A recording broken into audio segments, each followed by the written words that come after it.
Olá, bem-vindo à sua 12ª aula de programação em Python.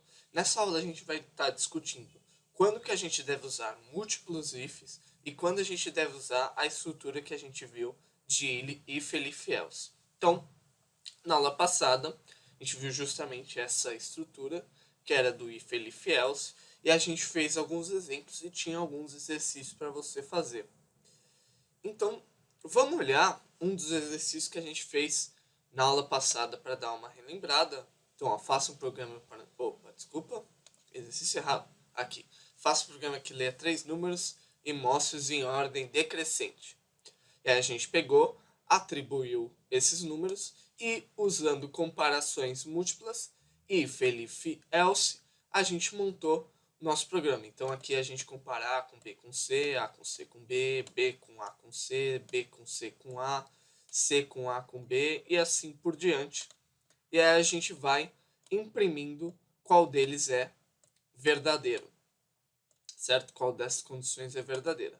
Se uma for verdadeira, ele não lê as outras, certo? E se todas forem falsas, ele lê e imprime a última.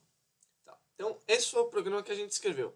Por outro lado, teve um programa que eu deixei para fazer para casa, na aula 9 ou 10, bom, enfim, numa dessas aulas aí, que era para fazer um programa de um caixa eletrônico, que você teria que escrever um programa que diria quais são as notas que você deveria sacar de acordo com a quantia em reais que ele pedisse, certo? Então, se você não fez exercício, você ainda pode pausar e fazer agora. Se você já fez, você já deve saber como é a resposta desse exercício. Então, a gente quer obter as notas que devem ser sacadas. Então, a gente pede uma variável saque que recebe o valor do saque. Depois a gente vê se saque está entre 10 e 600, porque essa é uma condição do exercício, ele só pode sacar entre 10 e 600 reais. E aí a gente verifica o número de notas de 100, vai ser o saque divisão inteira por 100. E aí você pega e tira o resto da divisão por 100. O número de notas 50 vai ser o saque e a divisão por 50, e assim por diante. E aí, depois aqui a gente chega na nossa hora de imprimir quais são as notas que ele deve pegar na tela do usuário. Então, se notas de 100 maior que 10, imprima notas de 100. Notas de 100. Se notas de 50 maior que 0, notas de 10 maior que 0, notas de 5 maior que 0, notas de 1 maior que 0. O que aconteceria se no lugar de colocar múltiplos ifs aqui, eu colocar elif? Se eu salvar e executar isso daqui, diz o valor do saque. Vamos digitar o valor do exemplo, vai, 256. Ele só imprime duas notas de 100. Por que isso aconteceu? Se você olhar aqui, 256 deveria ter aparecido duas notas de 100, uma nota de 50, uma nota de 5 e uma nota de 1. Só que, quando eu coloquei o if, elif, else, eu encadeei essas condições uma com a outra. Então, se a nota de 100 for maior que 0, ele imprime isso aqui. E a nota de 100 era maior que 0? Sim. Nota de 100 era 2. Aí ele foi, imprimiu isso aqui. Como essa condição era verdadeira, ele já não leu nenhuma das outras. Então, por isso ele acaba não imprimindo mais nada. Então, quando que a gente usa o if, vários ifs, e quando a gente usa o if, elif? Normalmente, e eu não estou dizendo sempre, mas normalmente, as comparações que eu faço no elif, elas estão associadas às mesmas variáveis em todos os elifs.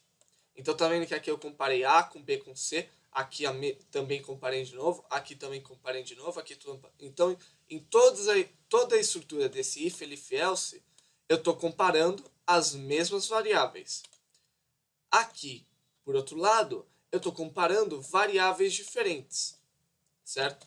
Então, nota de 100 maior que 0, nota de 50 maior que 0, nota de 10 maior que 0, nota de 5 maior que 0, nota de 1 maior que 0. Então, ele funciona dessa forma. Agora, isso não quer dizer que eu não possa pegar um elif que use variáveis diferentes. O que significaria um elif com variáveis diferentes? Significa que uma condição, se uma condição for falsa, significa que outra condição pode ser verdadeira.